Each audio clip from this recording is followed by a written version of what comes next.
party out on the National Mall. They're going to descend on our Capitol for their much anticipated so-called No Kings rally. We refer to it by its more accurate description, the Hate America rally, okay? And I'm not sure how anybody can refute that. If you think about what's going to happen here tomorrow, you're going to bring together the Marxists, the socialists, the Antifa advocates, the anarchists, and the pro-Hamas wing of the far-left Democrat Party. That is the modern Democratic Party. That's where they've gone. And the Hate America rally is the common theme among all those groups. Listen to the language they use themselves. Many of them don't like living in America. They hate capitalism. They hate our free enterprise system. They hate our principles. They hate the ideas that we come in to work every day to fight for, to preserve, in the greatest nation in the history of the world. They hate the idea of individual freedom and limited government. They hate the idea of the rule of law. They fight against it all the time. They hate the idea of peace through strength. They lobby against it all the time. Individual freedom, limited government, the rule of law, peace through strength, fiscal responsibility, free markets, human dignity, the things that lead to human flourishing, the things that made us the greatest nation in the history of the world. They're opposed to law enforcement. They're opposed to military. And their votes show it over and over. That's the collection of voices that you'll hear tomorrow that the Democrats will go out and raise their hands with and cheer with. And some of these people are so blinded by their hatred of President Donald Trump that they can't find one reason to celebrate America or all that we've accomplished and continue to accomplish under this new administration. Now, obviously, every American has every right to exercise their First Amendment freedoms. I'm personally a big advocate of that. I spent the first 20 years of my legal career in the federal courts before I came to Congress defending the right to free speech. They have the right to do it. Republicans, by the way, are the party that fights to maximize your liberty. And we believe, just as our founders did, that every American has been endowed by God himself with unalienable rights, and that includes the rights to life and liberty and the pursuit of happiness. But tomorrow, this rally is not about freedom. It's about the opposite. For many of our Democrat colleagues, tomorrow is about creating really a spectacle. That's what they've been doing here every day of the shutdown with their little TikTok videos and their publicity stunts, and they're going to do it in a much larger venue tomorrow. And as the shutdown drags on, it's becoming increasingly clear that this spectacle is the reason the Democrats have refused to reopen the government. Just read a sample of the materials that this organizing group has circulated far and wide about the event tomorrow. They distributed talking points cheering on the shutdown. I mean, they're urging this on. They love this. They're cheering on Chuck Schumer's decision to close the government, and their lead organizer said this. This is his words, not mine. Quote, "He hasn't surrendered yet. I call that progress." Maybe that's what led Chuck Schumer to say that every day of the shutdown gets better for us. That's what he said. Since then, Democrats have had their 7th, 8th, 9th, 10th, 11th opportunities to reopen the government, and they have obeyed the mob. They have listened to that. On Wednesday, this is pretty ominous. I don't know if anybody's reported on this, but you should. The lead organizer of tomorrow's event issued an open threat to Democrats in Washington, and this is what he said, quote, "The cavalry is coming in on October 18th, and they're either going to be celebrating you or they're going to be calling for new leadership in the Democrat Party." Now, I know who heard that. Chuck Schumer heard it. Hakeem Jeffries heard it. And their actions and their votes show that they are taking that as an order. Evidently, they've decided it's more important to show a fight to President Trump and appease this mob than to reopen the government and ensure the American people are taken care of. It's a binary choice right now. And to the surprise of literally no one, Chuck Schumer confirmed yesterday that he'll attend tomorrow's rally. Of course he will. He gave an impassioned speech on the Senate floor. He urged his colleagues to stand with him and fight against President Trump. The fight is absurd. Senator, you've been in office for 44 years. You've been in Congress longer than that, but you've been in Congress for 44 years, and everybody clearly understands what's going on. You're holding the entire country hostage to protect your own political career. I mean, no one can deny that. And what you're doing is absurd. You're demanding a $1.5 trillion new spending instead of the clean, totally nonpartisan CR that you yourself voted for just 7 months ago. The whole charade is obvious. And I also want to point out the irony that is equally clear, okay? As much as we disagree with Schumer and the Senate Democrats and all of that's going to happen tomorrow, no one, not a single person is going to be standing in their way of their right to exercise, assemble, and protest peacefully. That alone is a profound testament to the strength of our republic, to the beauty of America, They are decrying the country that allows them to engage in this activity. And the last time I checked, Americans have more freedom right now to express themselves and speak their minds after Republicans took over and ended the years of having millions of Americans' voices systematically silenced during the COVID pandemic years and the left's cancel culture. It is the Republicans that restored your right to share and speak your mind. And that's the first and most obvious irony of the Hate America rally. The second and even more absurd fact is that all the Democrats who are so angry that they don't control the government are the same people who have decided to shut it down and hand the keys to President Trump. That's the great irony. Chuck Schumer said it himself. I brought just two lines out of his New York Times op-ed that he wrote and published March 18th of this year. And he pointed out there, in a shutdown, this is his words, the Trump administration would have wide-ranging authority. He said there's no check on their determinations on what is essential and what is not. Chuck Schumer put it in writing and published it. He knew this scenario, and he is the one that has decided to hand the keys to the kingdom to President Trump. When he shut down the legislative branch, the chief executive has the authority to make the decisions in the executive branch. He has no choice. They have turned off the funding streams, and they have to triage the situation with federal spending. Everybody on the mall this weekend should recognize and remember who's responsible for taking the reins of Congress and handing them to President Trump. It's Chuck Schumer. He's the one that's done it, and he could make it stop tomorrow if he had the courage to tell you the truth. But he's incapable of telling the truth right now, and he's doing something that's unprecedented. Never in the history of Congress has a party shut down the government over a clean CR. This is an unprecedented event, and it's inexcusable. And it's Chuck Schumer who's making the decision to keep the government closed. And until the mob and Bernie and AOC and the rest of the socialists give him permission to reopen the government, we're afraid that Americans are going to continue to suffer at the hands of Democrats' political games. I doubt Americans will hear that on the protest stage tomorrow, but that is the truth. And it's why Republicans are here and will continue to be here every single day, sharing the facts with the American people for as long as it takes. In just a moment, you're going to get to hear from our dear friend and colleague, the chairman of our Armed Services Committee, Chairman Mike Rogers of Alabama. As I mentioned at the top of the remarks, Democrats have voted 11 times now to block the paychecks for our troops. And we have a duty to support those men and women who defend our country and all the rest of us. And the Democrats are failing our brave heroes. Chairman Rogers is here to tell you more about that and the other grave implications for our national defense and our military readiness. I'm happy to introduce him to you right now. Chairman Rogers. Thank you, Mr. Speaker. I appreciate that. I appreciate all of y'all being here and focusing on what this means for us. We are very fortunate that President Trump found a way to pay our troops this Wednesday on their payday. For those of you who aren't aware, this country has never, for the last 148 years, because of congressional inaction, failed to pay the troops on time. 1877 was the last time. That would have happened this Wednesday, but for what President Trump did. I do want you to know that that option is not going to be available in 2 weeks for their next paycheck. We had 2 million service members that were able to get paid this week because of President Trump's creativity. And these are families that are serving around the world, many of them in very unfavorable conditions, making huge sacrifices for our freedom and safety. And most of them live paycheck to paycheck. Most of them have less than $3,000 in savings, and 1 in 5 of them only have one source of income. So this is very real for these folks. Now, the 500,000 civilian federal employees, they're going to miss their first paycheck next week, and then the rest of them the week thereafter.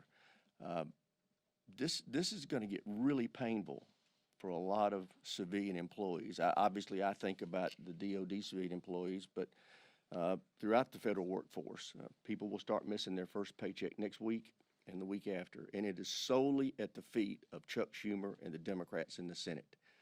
This body has passed a funding bill that just continued the Biden budget for a few weeks while we negotiated, and it's the Democrats who have decided to shut this government down.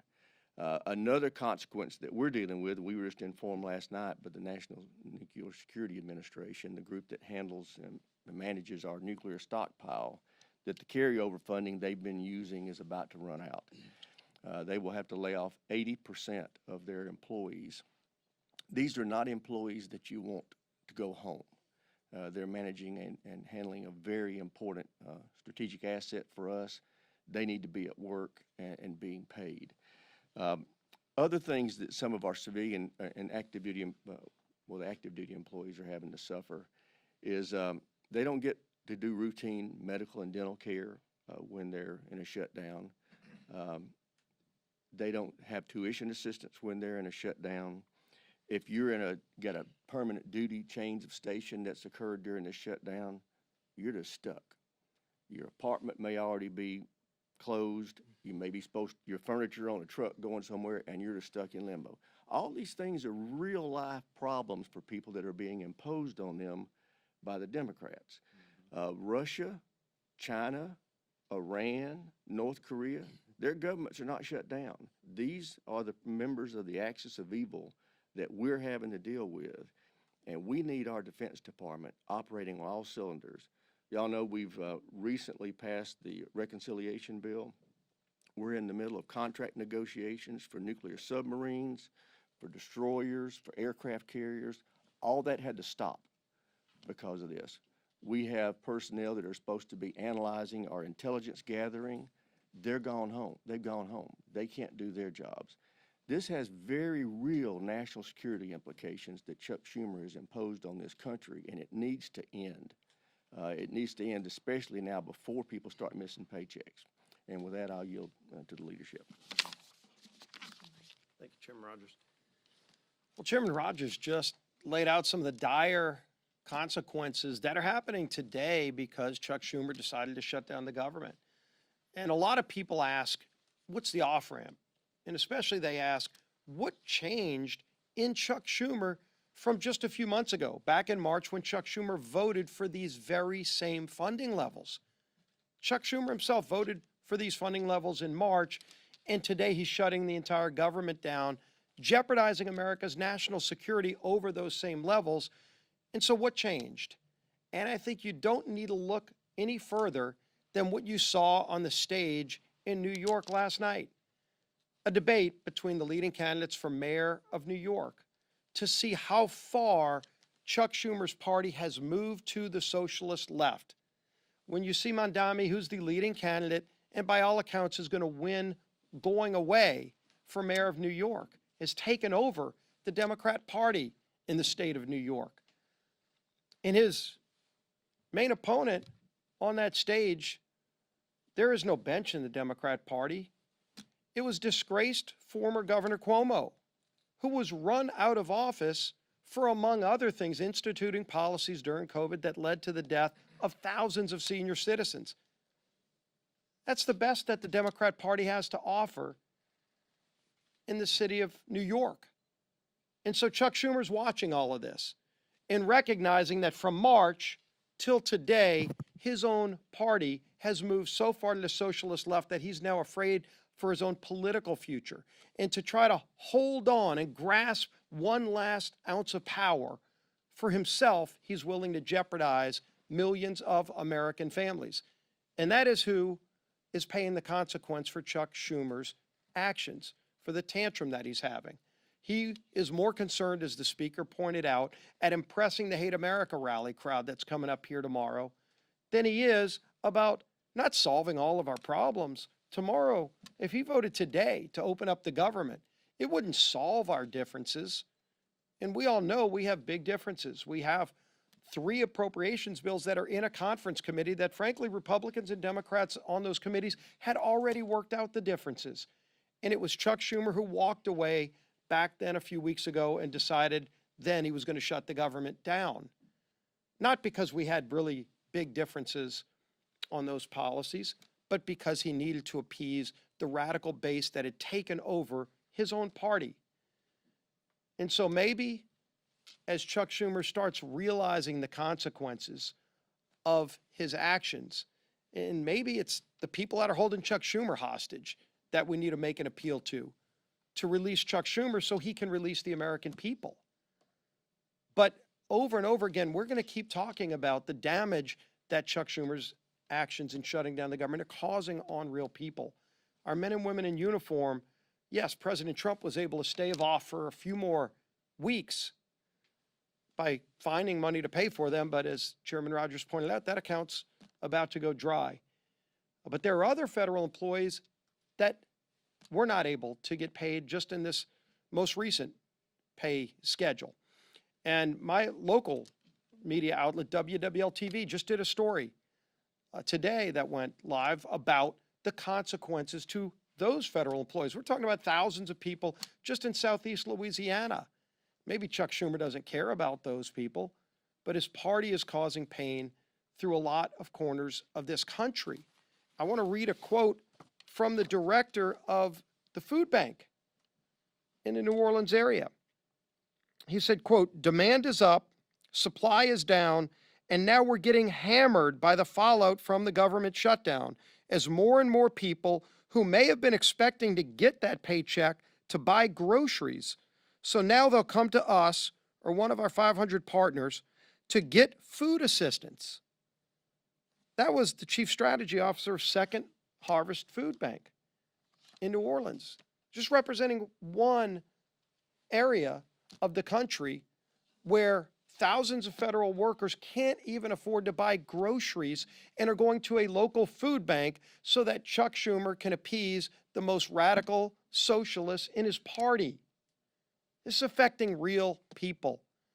And there's a bill that, again, doesn't solve all of our differences, but just allows those people to be freed so that they can get back to work. They can get their paychecks. They can provide food for their family while we negotiate those differences for another few weeks. It's time for Chuck Schumer to end this madness. There's a bill to open the government. Let's go solve our differences, negotiate our differences, but in the meantime, stop holding the American people hostage, Chuck Schumer.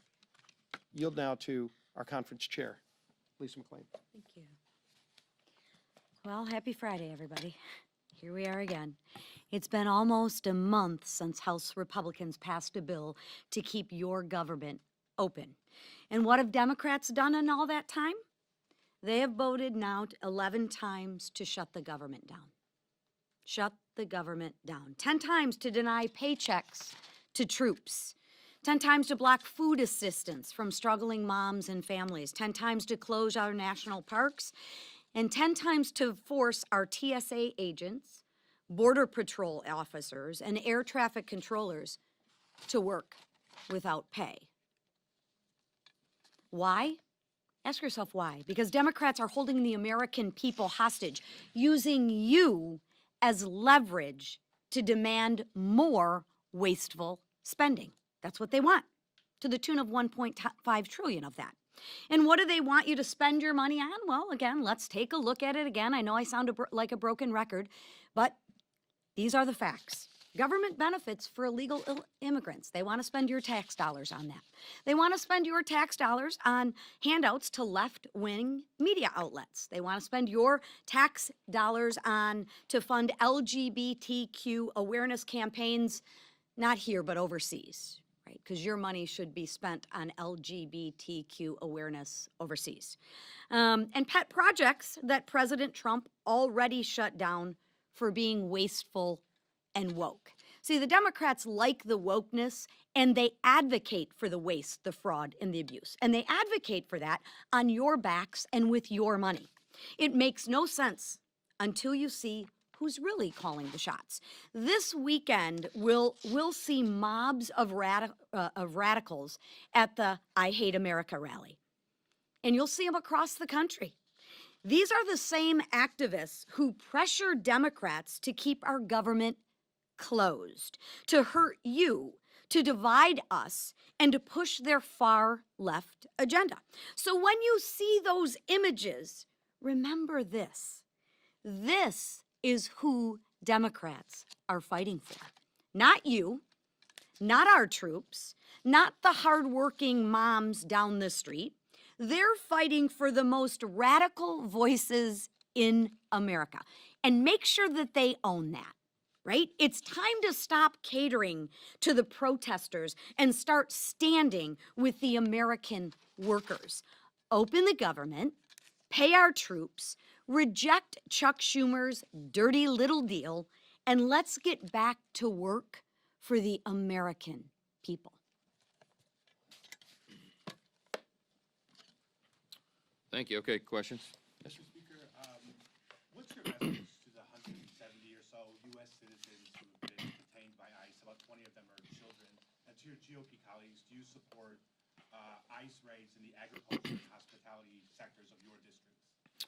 I don't know what you're talking about with the children. I do know that ICE is, 170 U.S. citizens, according to ProPublica, have been detained by ICE so far since January. okay, I haven't seen that, so I'm not going to comment on it, but I will tell you that ICE is doing the job that the American people demanded that they do. If you look back at the election results of 2024, it was overwhelming, and virtually every poll noted that the border and the issues that came from the open border were the #1 issue on the minds of Americans. It's largely why President Trump won such an overwhelming victory in the election, won all 7 swing states and 75 million popular votes.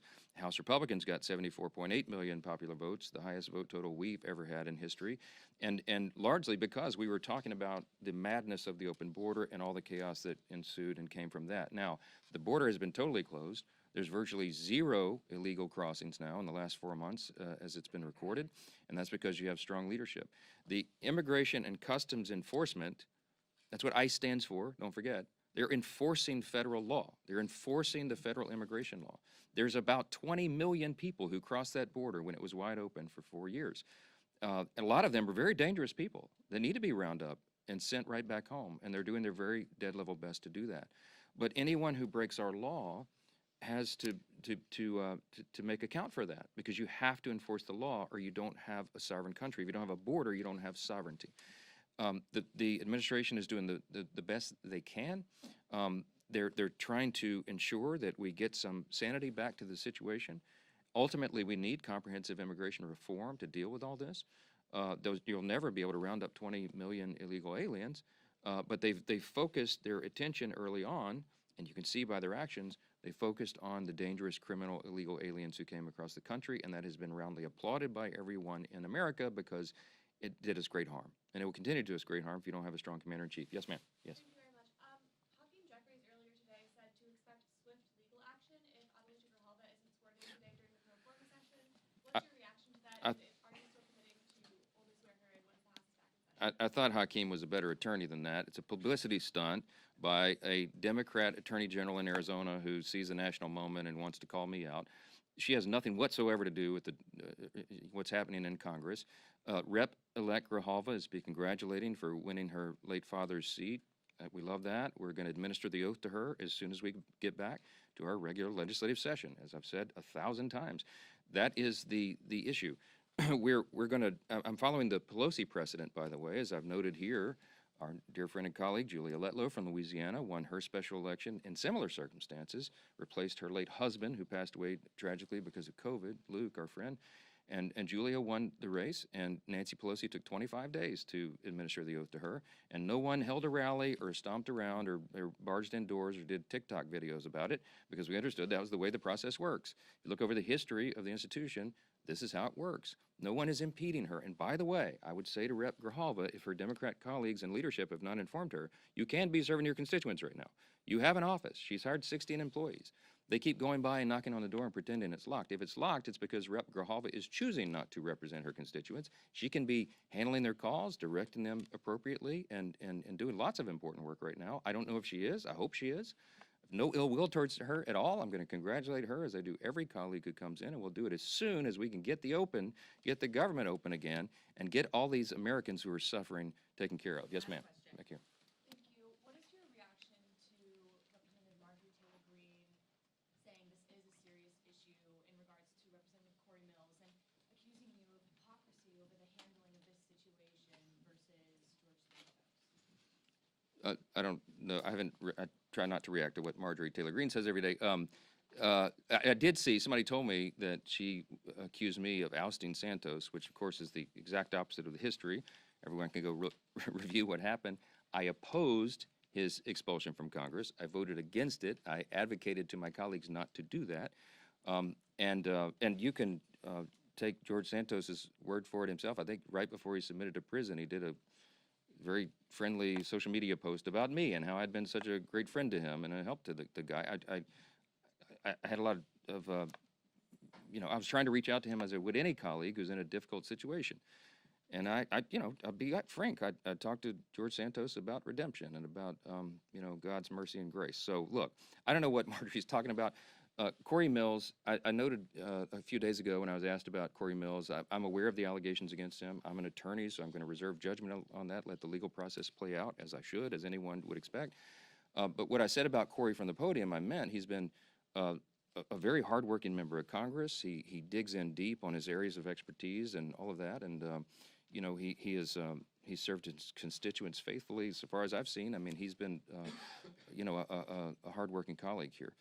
With regard to what's going on in his personal life, I don't know. I mean, I know people want me to throw colleagues under the bus. I don't do that. I'm not going to do that.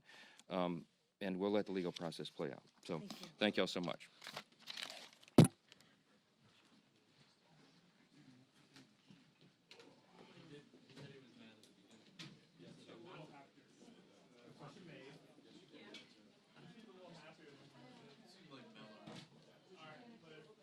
I did.